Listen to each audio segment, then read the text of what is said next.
For the day. If this continues, they're going to So 24-hour trespass from now. But if he finishes business before he leaves, he turns off his camera before he enters into the business area. Yes. And even if he's behind the barrier, he cannot report taxpayers. It's just, Yeah. don't just ignore the law. Yeah. Okay. If he wants to do So I don't know if that, you could hear all that, but so a couple of consequences of the choice you made today. So the first one is that you are going to be trespassed from the building and hopefully remove on your own cooperation.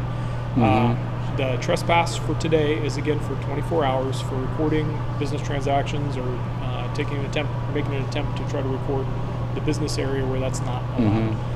If you want to finish transacting your official business before you leave today, we'll permit you to do that before you're asked to remove yourself from the building.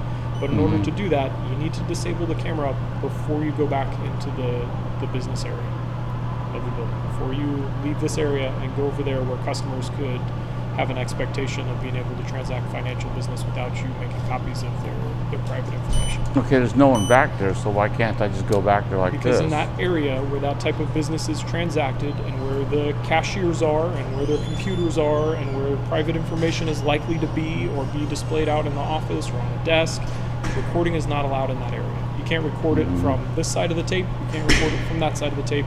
That area is not to be recorded.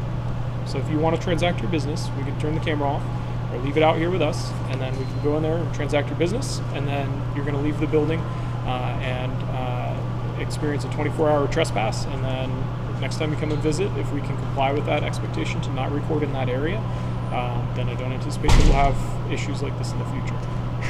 Well, I'm sure we will. I mean, I'm going to file another tort claim. You know that as well as I do. I can't take my day-to-day actions and transact police business based on whether or not you're going to file a tort claim. To me, that's a complete non-issue.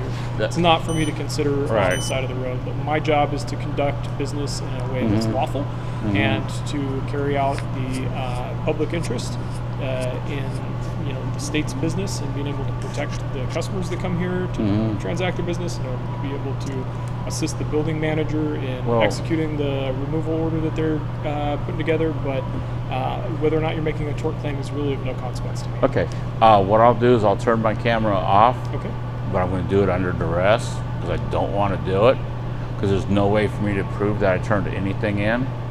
Sure. Okay, unless I video record it.